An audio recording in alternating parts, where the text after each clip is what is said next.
Okay, yes, we know Gary very well. Um, he's a member of our club. He's in the, well, north of Madison, and he's a very well-known DXer and contester. He's quite a contester, and quite active in the Society of Midwest Contesters. Um, he's he's a great operator. He's a good friend, and he is a designer of electronic circuits, and which he not only designs but he sells. And so he has quite a good business, and I can speak for that personally because I own some of it, not the business, the electronic circuits. So anyway, I think he's going to have a very interesting presentation, and I'm glad to see we have so many people checked in tonight to listen to him. Gary, tell us about all about antennas and the third dimension. Lloyd, you have to make me a co-host.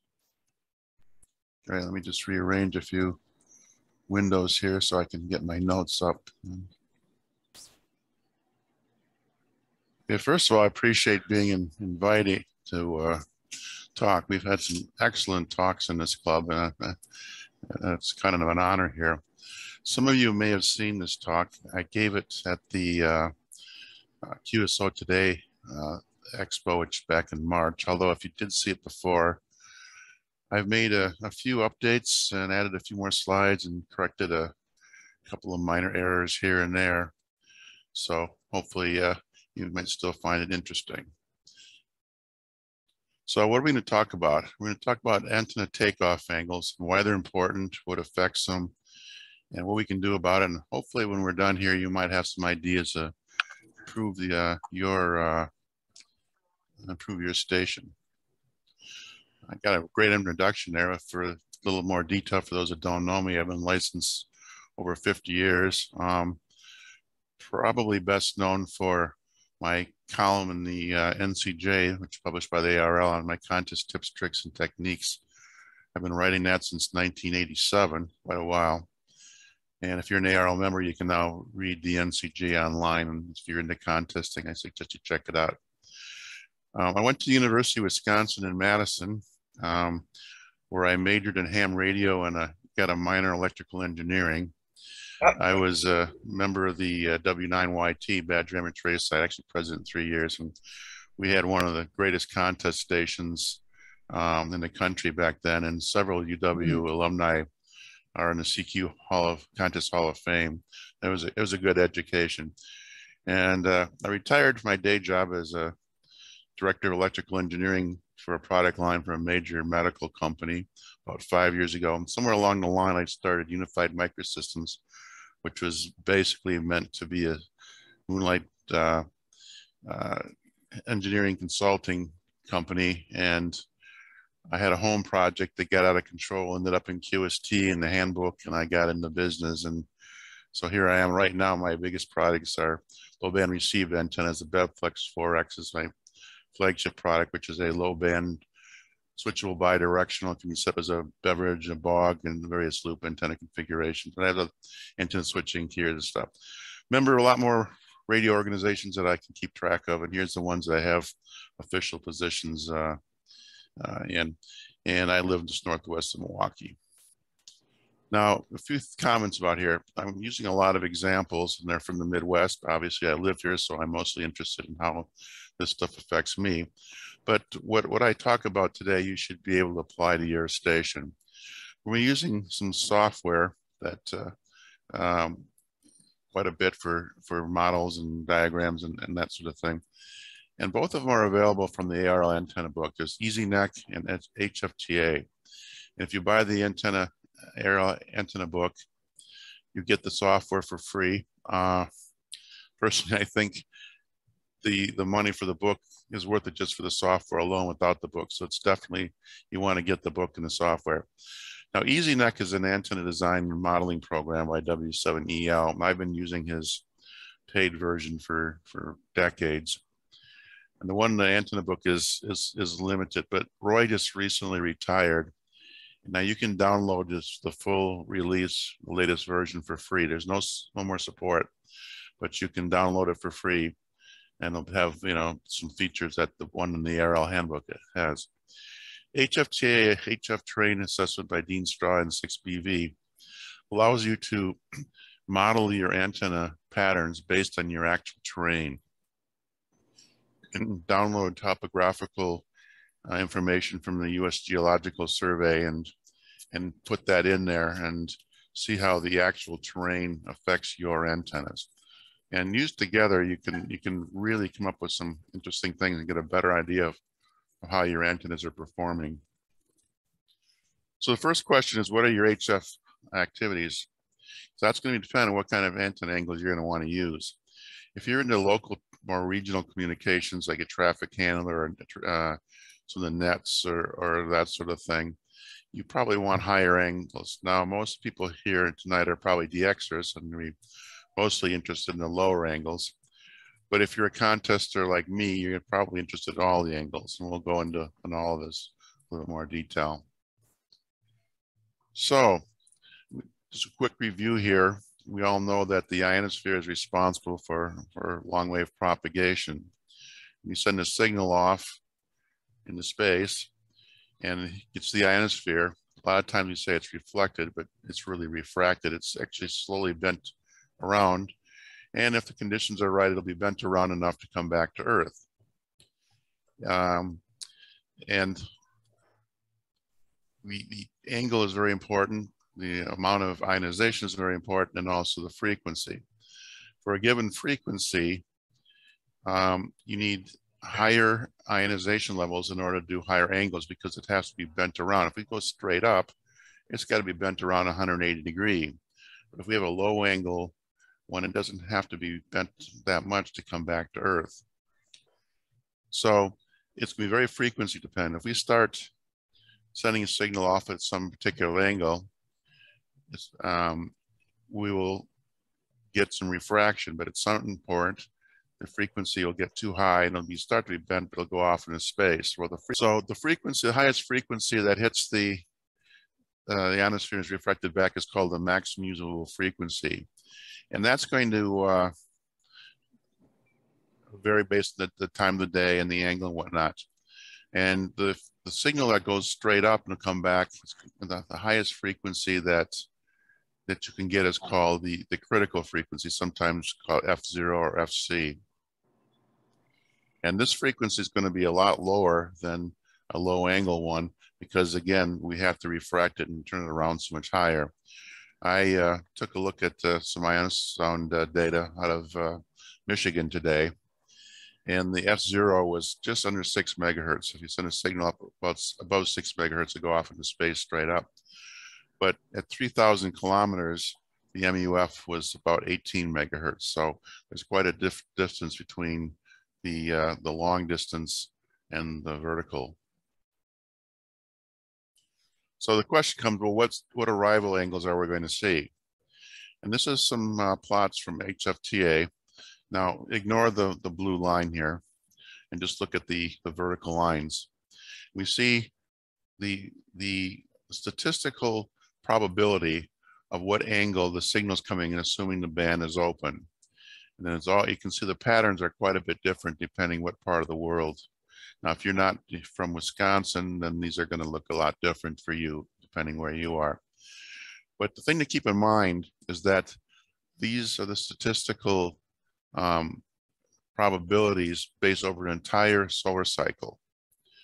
So it may not be like that today. If you're in a very low sunspot period, you're probably going to be more low angles.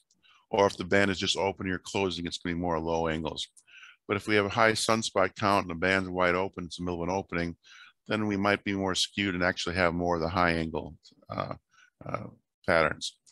So now typically you don't put up an antenna for use for the next 3 months or whatever. You plan on using it for years. So you may want to be looking at all the different angles over a complete sunspot cycle if you expect to have that antenna for a long time. Another thing to keep in mind too is it's possible to have 2 different paths. We might get an opening someplace where we have a 2-skip and a 3-skip, and those will be coming in at different angles at the same time.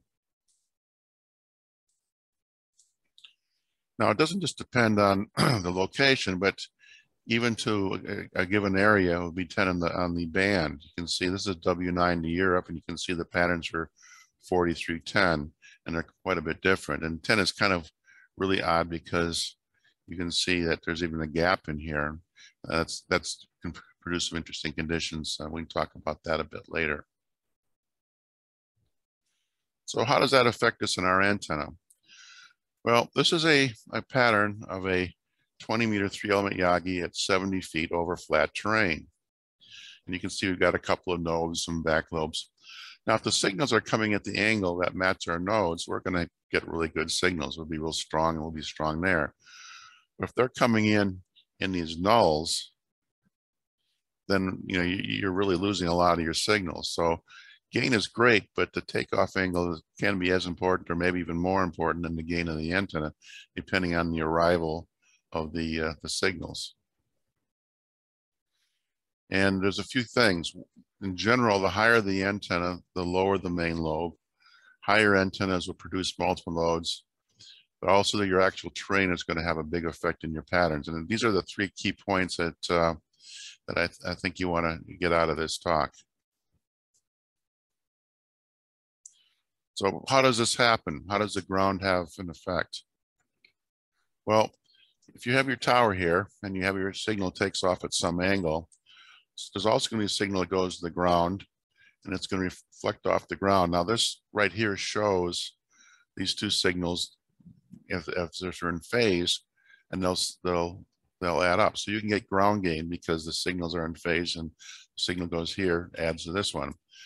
But it's not a single signal going here. We've got actually an oval shaped thing called Fresnel zone, and we'll have some signal going here and here, and they're going to have different angles and different path lengths.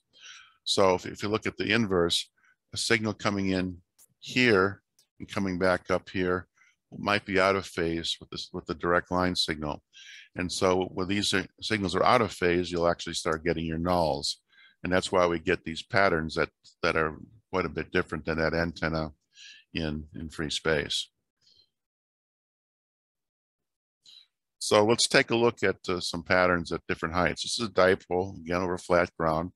We have a 40-meter dipole at 30 feet. And you can see it's got a lot of high angle takeoff stuff. It's not very much down to low end. If we raise that to 60, now we see we got kind of 2 lobes now. We see that the main lobe is lower. We've lost our vertical pattern. And if we raise it another 30 feet, we can see the main lobes are even lower. So this would be probably a little better for DX. And we got back another lobe here to the vertical. Looking at something similar for a Yagi, we have a 3-element 15-meter Yagi over flat ground. Let's say we put it at 30 feet. Well, we've got one main lobe and another one here, which is pretty useless because it's a very high angle. We won't be seeing many signals on 15 at those angles. And we got a lobe. The main lobe is fairly high, so this may not be a really great DX antenna. So if we raise it at 30 feet, we see where our main lobe comes down. We also got picked up another lobe here, and then the nulls. Go up another 90 feet, you can see we picked up more lobes and nulls, and that the main lobe also lowered in the takeoff angle. So this could be a good DX antenna, assuming that we have the signals coming in at the node angles. Everything so far we've been showing has been on flat ground because that's the simplest thing, but very few people here live on perfectly flat ground. I live in an area called the Kettle Moraine. It's very hilly. A moraine is a hill that's produced when the glaciers came and left the big piles of soil and rocks and stuff, and they form these big hills. But there's other areas where the ice formed in the ground, and then when the ice melted, it formed a depression called a kettle. So we have a lot of hills and very deep valleys and or circular, usually, more or less, patterns. And my house is actually on the top of a fairly small one that got leveled off. Leveled off about 2 acres when they built the house. But if I go very far, it goes off very steeply. In fact, like 10, 20 feet, very sharp angles. So this is the terrain profile from W9XT looking towards Europe. Right here is the height of the land where the tower base is, or just over 1,100 feet above sea level. I've got a 50-foot tower with my HF tri-bander. So this is the antenna here. As you can see, it drops off very quickly, and about a quarter of a mile or three-thirds of a mile is a little lake here. As I go further, we start getting some more hills, and you can see they're pretty steep. So how does that affect me when I'm trying to work Europe? Well, the blue line shows what the pattern would look like if I was on flat ground. Here's our takeoff angle. So you can see the peak here is going to be down in the areas where aren't really, that common, and we aren't doing as well as we might do at the real low angles. But if you think about it, it's almost as if my tower base was down here. I've got kind of a tall tower here effectively because of this sharp drop off. And this is the pattern. The red pattern is actually what HFTA models for my HF antenna on my actual land. Well, you can see that I've got a lot more gain at the lower takeoff angles. It's pretty jaggedy because the ground is not perfectly smooth or even gently sloping. It's up and down, so it is going to be kind of an ugly picture. But the point is it does act as if it was much higher than the actual height above the tower of the ground. So towards Europe, this actually works out pretty well for me anyway. But sometimes it doesn't work so well for you. I've been trying to work DXCC on 6 meters during the E openings. And for the previous 3 summers, I had not been able to work JAs on 6 meters, even though we had openings. I have friends in the area that would tell me, oh yeah, I worked 12 of them last night. And I guess, yeah, there were 3 deep. I worked 25, but I was not able to get a single QSO. Well, a friend of mine, W9R, said, why don't you do a terrain analysis? So that sounded like a good idea. So I did that. And here's my terrain. Well, scaling's a little bit different here, but here we are, a little over 1,100 feet. This is in the same tower. It's one of my 3 towers. My 6 meter beam, 3 elements. It's about 55 feet, about 5 feet above the tri-bander. And you can see that it drops off, but not very far away, like a third of a mile. I'm looking into these hills, which is not good at all. And so how does that affect my pattern on 6 meters? Well, the blue line would show what the antenna pattern would look like if I had it on flat terrain,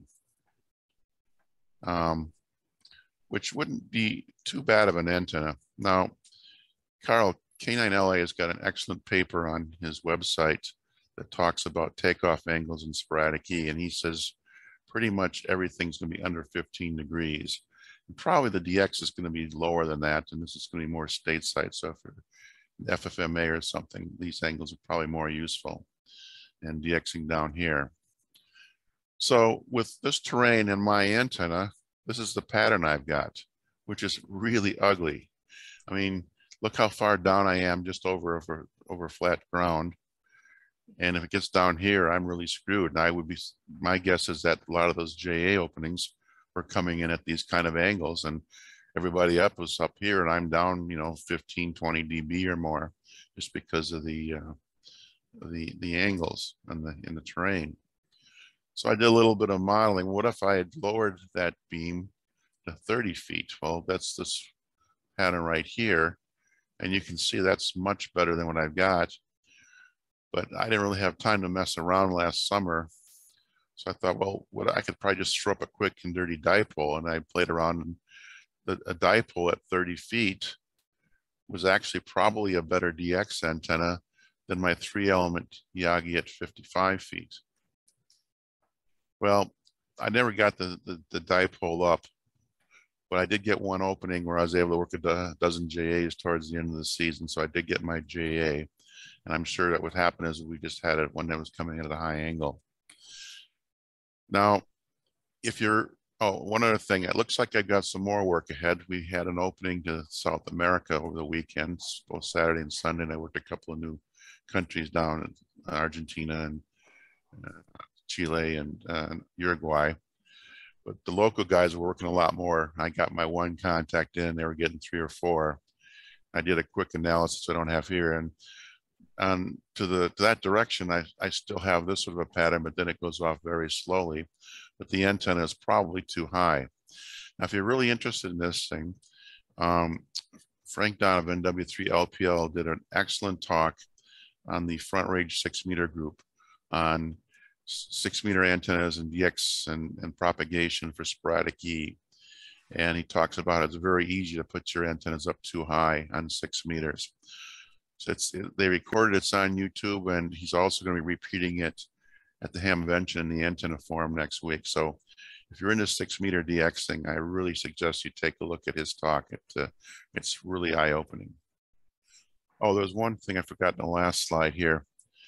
If you look here, at some point I'm looking into some tall hills. Well, actually, that's not, that would normally think that'd be bad, but it's really not too big of an issue, because if you look at the scale here, this hill is only about 40 feet higher than the antenna, but it's also 2 miles away. So this is actually only less than a degree above the horizontal plane. So it looks worse than it really is. So the question is, how do we improve the low takeoff angle if we want to be working more DX? Well, unfortunately, with Yagis and whatnot, the real answer is to raise them up higher to get a lower angle. Here's a couple of plots. Here's a 10-meter dipole at 60 feet, which has got some pretty low angles. Here's a 3-element 15 meters at Yagi with that. But we also have a situation too where we've got a lot more nulls that we may want to take care of. Unfortunately, not everybody can raise their towers, but if you can, there's some things that you probably want to take a look at. And the way to do that is generally to have stacked Yagis to fill in the gaps. So if we were taking a 4-element 10-meter beam, we put one at 35 feet on flat terrain, we would get this sort of a pattern. And if we put another one, if we put one at 65 feet, we would see this red pattern here. Now you see that the lower one is pretty good when we have the high angle stuff. It's not too bad up here, but it doesn't quite make it compared to the higher Yagi and the low end. And we lose a lot of it. A lot of our power is down here where it's not going to be useful. But if we phase the two of them, we'll end up with a pattern that looks like this green line here. We see we don't have so much down here. That's not wasted. We do a pretty good job of covering all those angles. Now, actually, this is what I had for an antenna system back around 1990 at this QTH when I was specializing in 10 meters. And I actually had this, and it was very effective. And sometimes it's very interesting because we had periods where we had really high sunspot counts and we had high angles coming in. And there was times when actually the lower angle antenna was much more effective than the high one. And about that time, we were talking to Randy K5ZD, and he was operating some contest from some big gun station in Pennsylvania or someplace around there. And he had a big antenna around 100 feet on 10 meters. And all the locals with antenna stride benders at 45 feet were beating him because they were coupling in to this high angle stuff, but his antenna was designed down here. So it just kind of shows that covering all the angles can be pretty useful. Now, another way to get low angles, especially in the lower bands, is to use verticals. Now, verticals don't have any gain, but as we've discussed, having gain doesn't do you much good if it's going in the wrong direction. So a vertical on the low bands with a good radial system can be very effective for DXing. And here's a pattern. You can see we cover a pretty good wide range of angles, within 3 dB here. We get down pretty low and then cover a good range. So how do they compare to to dipoles. Well, this is the propagation for 80 meters to Europe from Wisconsin. We got 3 dipoles, one at 40, 80, and 120 feet. You can see at 40 feet, this is not going to be a very good DX antenna. We're going to way down here in the low stuff. Yeah, we might get a little luck if we have the real high angle stuff. Raising it up to 80 feet is pretty big improvement. And if we can go up to 120 feet, we can get some pretty good improvement to very low angles. Now, HFTA only works with horizontal antennas. So I hand placed a pattern. I didn't use very good color for a vertical. And you can kind of see the line through here. Well, it's as good as the dipole 120 feet up until we get around 5 or 6 degrees. And it's better than the 80-foot dipole up to around 10 or 12 degrees. And it's always better than the 40, the dipole at 40. Now, unfortunately, not everybody can put up dipoles even at 80 or 120 feet unless they've got big towers or good trees or whatnot. But vertical is certainly a good antenna to consider on the low band, or inverted L, or very inexpensive if you have a tree at the right spot. Now, what if you're interested in working local stuff? You're into Reg 2 with your friend, this next state, or into certain nets or whatever. Well, then again, you want to have an antenna that radiates mostly vertically, so it comes down fairly short distances. And a dipole might be an interesting thing to consider for 40 meters. And here's some dipoles at 40, 27, and 8 feet. See, at 40 feet, the typical 40-foot dipole at 40 feet for 40 meters is a pretty common antenna. We have some good mid angle stuff. We got pretty good vertical. Let's say we lower it a little bit. We get a little bit more gain, especially straight up. We lose some of the lower angle stuff, but that's not what we're after. So let's lower it down to 8 feet. Well, now we got a lot of stuff going very high angles. And actually, vertically, you're going to be 3 dB more than the dipole here at 40 feet. So this dipole could be at 8 feet, could be pretty effective for that. Now, I've operated field day every year since 1971, and most of those years, I've been the 40-meter CW specialist, and I've played around with a lot of different antennas, a lot of different sites.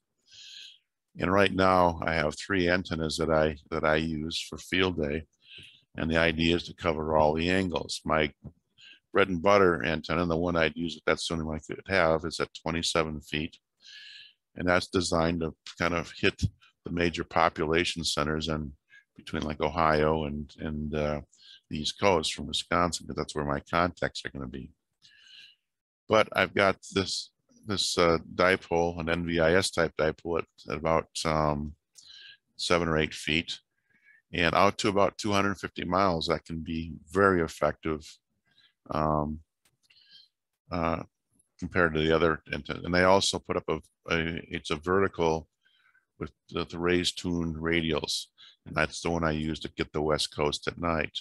And I have a phasing system, so I can switch any 1 or any 2 antennas, and the radio always see 50 ohms. You can check W9XT.com if you're interested in checking that out. But the combination of these 3 is very effective. And I remember the first time I tried it, there was a big station out of Illinois in field day. I could barely hear him on the dipole. It was very strong on the 8-foot one and totally inaudible on the vertical. You don't make a lot of contacts, but on the edge, this thing can be quite effective. But there's a problem with very low end antennas like dipoles. You put a dipole in free space, the impedance is going to be about 70 ohms. But as you lower it, the impedance is going to drop, and at around 7 or 8 feet, it's going to be around 12 ohms. You're not going to get a very good match. Well, my solution is a folded dipole, which has an impedance much higher. And so as you lower it, when you get down to that low level, it's about 50 ohms, and you get a good match.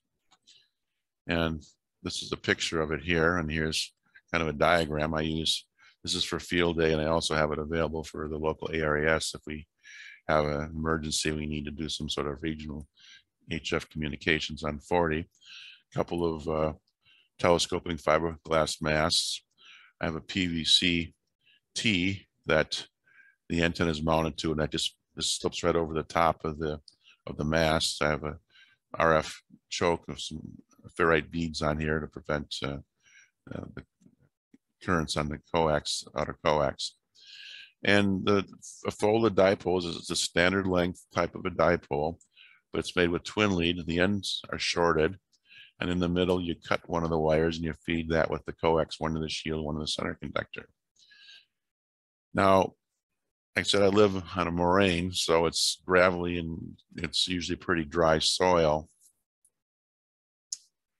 So the general thing is to put some round wires below that. And I found that here I need about 7 of them to get the good match. One year I did it at a field day site, and it was very low and it had been raining a lot, and you could just hear the water squishing as you walked. I put 3 wires down and it was good, and I may not have even needed that. The wires are nothing special. They're just longer than the dipole. They're spaced about 3 feet apart. I just lay them on the ground. I don't stick them in the ground, and I have some stakes to hold the wires straight, but that's just for holding them straight. There's no grounding or anything. They're just laid right on the ground. And it's an effective antenna if you want to do short range communication. There's articles about these on the web, and if you want to see more about mine, it's on my website at W9XT.com. Now, I mentioned I'm a contester, so I want to cover all the angles. I want to have low angles for DX contests. I want to have high angles for domestic contests. And even the big guns will put up low dipoles, even though they have tall towers with stacked beams, so that they have the right takeoff angles for working domestic stations.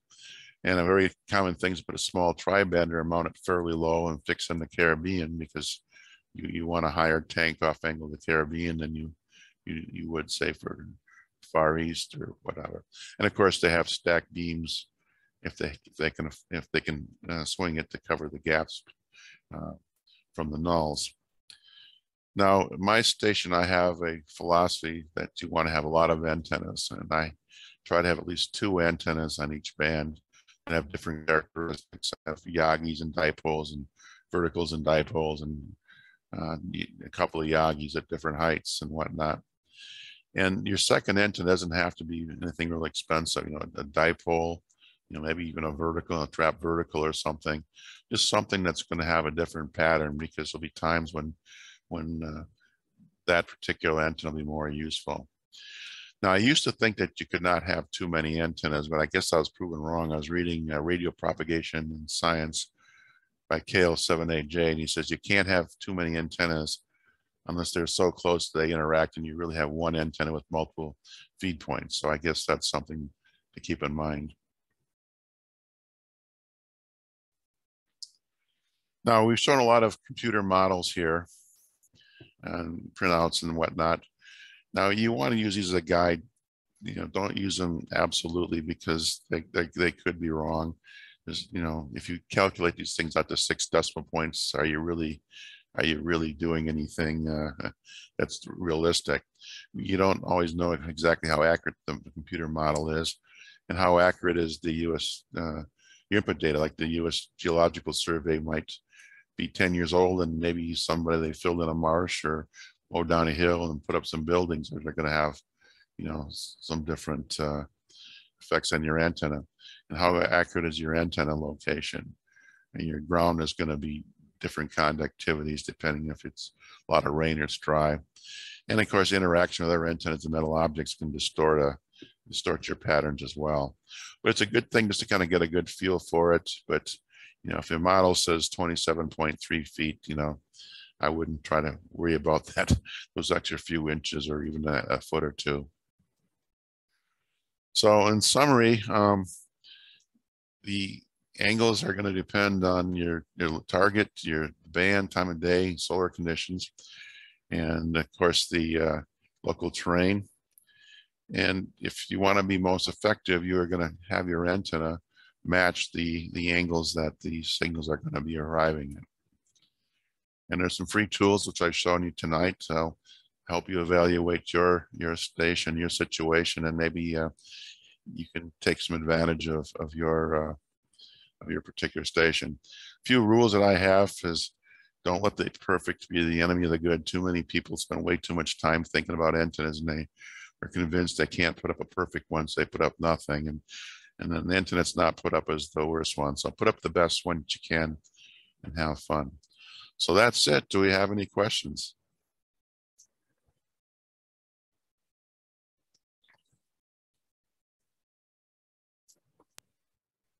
I have a comment, Gary. Yeah, go ahead. On your 6 meter observations about the e-skip to Japan, what I have found in, well, first of all, I'll just say that most of the EME contacts that I make are with horizon only stations using ground gain on their single Yagis, which is what you explained, and it very well explained why that's possible.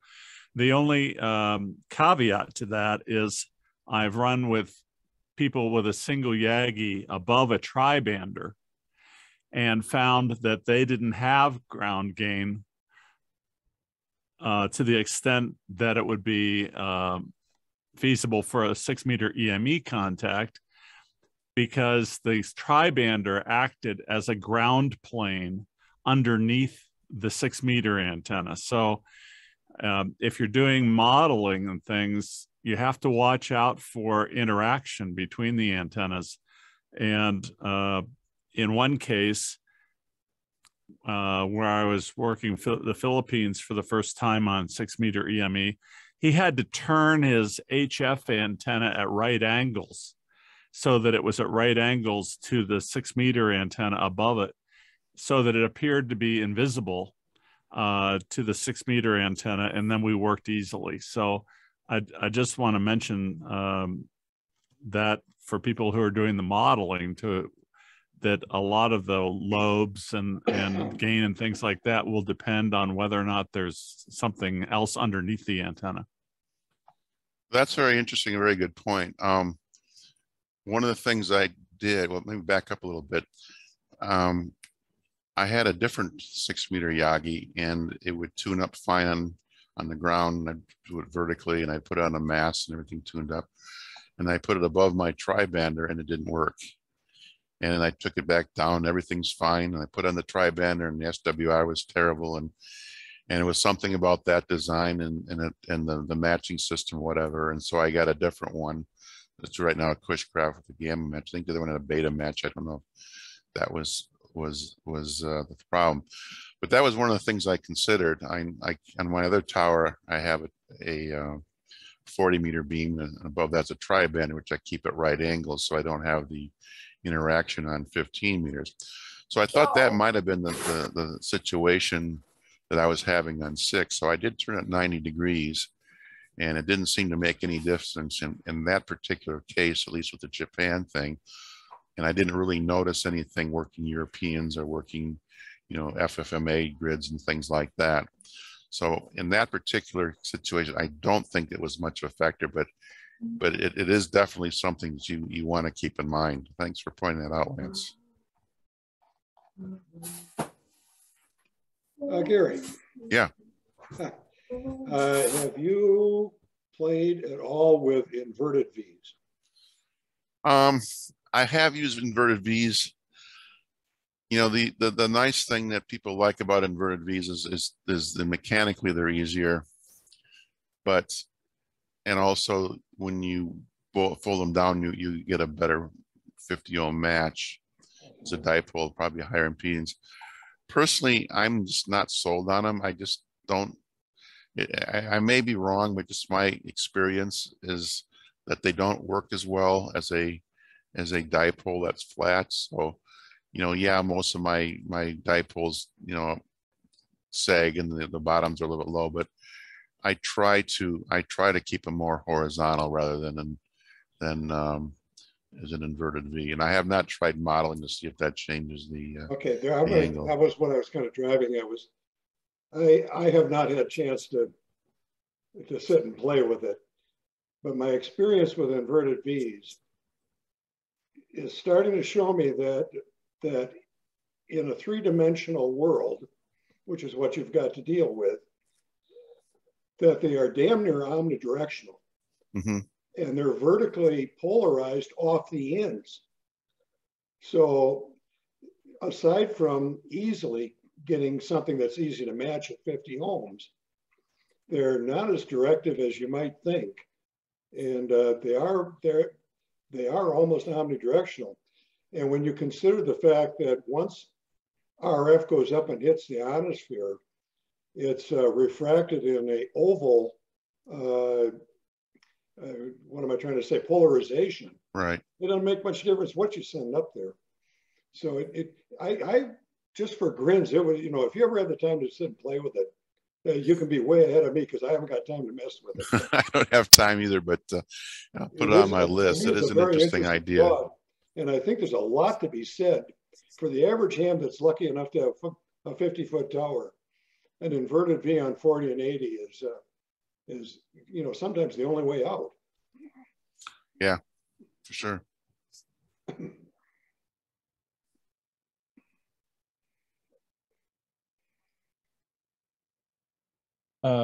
Gary, question. Yeah. In the modeling that you've done, do you have some rule of thumb as to when you attempt to put your other antennas into your model? I have not done that. I have not done that. Can you knock down the share screen so we can see each other? Oh, sure.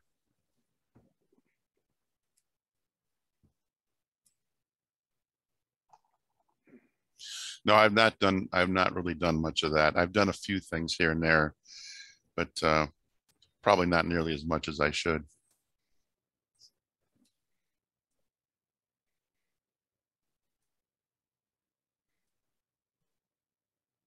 I guess a follow-up question to that, those of us that don't have quite the land that you have, again, I'm trying to kind of determine when do you start putting in the aluminum siding and the rain gutters and things if you're on a relatively small lot. And is it worth, well, does it produce any interesting results? Like, that's a rhetorical question, I guess. I'm not enough of an expert on modeling for doing that. You'd have to ask somebody else on that for advice.